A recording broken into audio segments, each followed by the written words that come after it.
कृष्ण ने कहा अर्जुन से कि तू भयभीत मत हो, क्योंकि तू जिन्हें सामने खड़ा देख रहा है वे बहुत बार रहे हैं। पहले भी तू भी था, मैं भी था, हम सब बहुत बार थे और हम सब बहुत बार होंगे। जगत में कुछ भी नष्ट नहीं होता, इसलिए न मरने का डर नहीं है न मारने का डर है। सवाल है जीवन को जीने का, और जो मरने और मारने दोनों से डरते हैं वे जीवन की दृष्टि में एकदम नपुंसक और इम्पोर्टेंट हो जाते हैं। जो न मर सकता है न मार सकता है वह जानता ही नहीं कि जो है वह न मारा जा सकता है न मर सकता है। कैसी होगी वह दुनिया जिस दिन सारा जगत जानेगा भीतर से कि आत्मा अमर है। उस दिन मृत्यु का सारा भय विलीन हो जाएगा। उस दिन मरने का भय भी विलीन हो जाएगा, मारने की धमकी भी विलीन हो जाएगी। उसी दिन युद्ध विलीन होंगे, उसके पहले नहीं। जब तक आदमी को लगता है कि मारा जा सकता है, मर सकता हूँ, तब तक दुनिया से युद्ध विलीन नहीं हो सकते। चाहे गांधी समझाएं अहिंसा, और चाहे बुद्ध, और चाहे महावीर, चाहे सारी दुनिया में अहिंसा के कितने ही पाठ पढ़ाए जाएं, जब तक मनुष्य को भीतर से यह अनुभव पैदा नहीं हो जाता कि जो है वह अमृत है, तब तक दुनिया में युद्ध बंद नहीं हो सकते। वे जिनके हाथों में तलवारें दिखती हैं, यह मत समझ लेना कि वे बहुत बहादुर लोग हैं। तलवार सबूत है कि यह आदमी भीतर से डरपोक है, कायर है।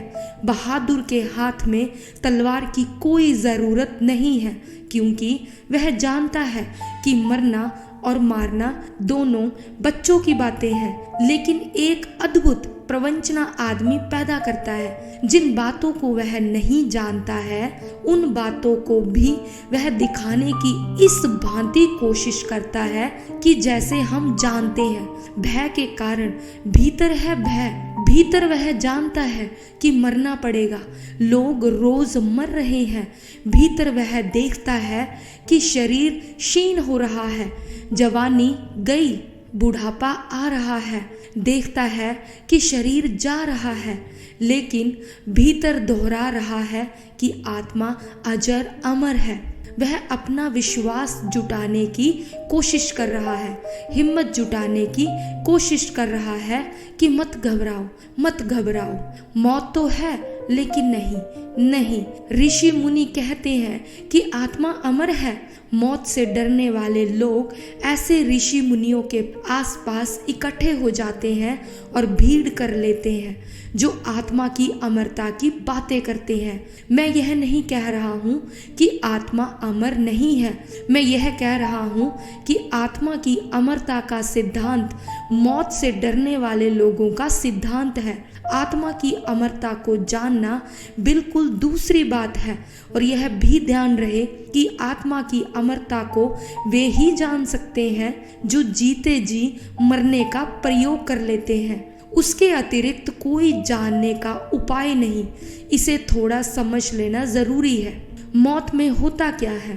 प्राणों की सारी ऊर्जा जो बाहर फैली हुई है, विस्तीर्ण है, वह वापस सिकुड़ती है, अपने केंद्र पर पहुंचती है। जो ऊर्जा प्राणों की सारे शरीर के कोने कोने तक फैली हुई है, वह सारी ऊर्जा वापस सिकुड़ती है, बीज में वापस लौटती है। जैसे एक दिए को हम मंदा करते जाएं, धीमा करते जाएं, तो फैला हुआ प्रकाश सिकुड़ जाएगा, अंधकार गिरने लगेगा, प्रकाश सिकुड़कर फिर दिए के पास आ जाएगा। अगर हम और धीमा करते जाएं और धीमा करते जाएं तो फिर प्रकाश बीज रूप में, अणु रूप में निहत हो जाएगा, अंधकार घेर लेगा। प्राणों की जो ऊर्जा फैली हुई है जीवन की, वह सिकुड़ती है, वापस लौटती है अपने केंद्र पर, नई यात्रा के लिए फिर बीज बनती है, फिर अणु बनती है।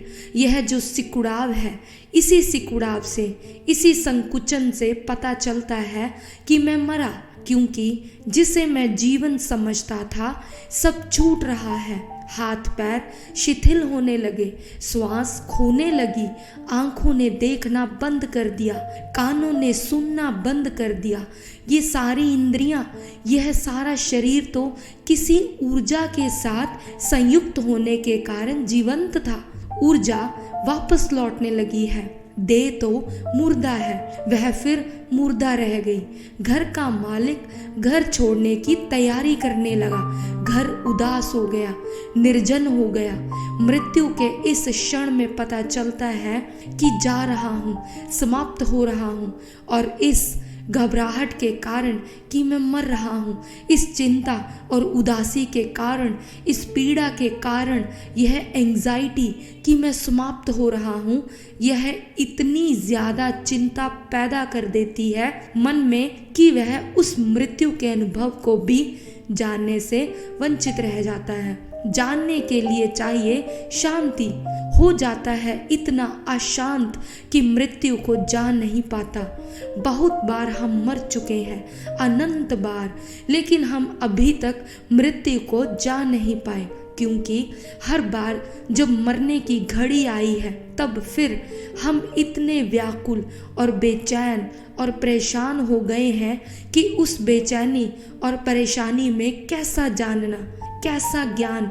हर बार मौत आकर गुजर गई है हमारे आसपास से, लेकिन हम फिर भी अपरिचित रह गए हैं उससे।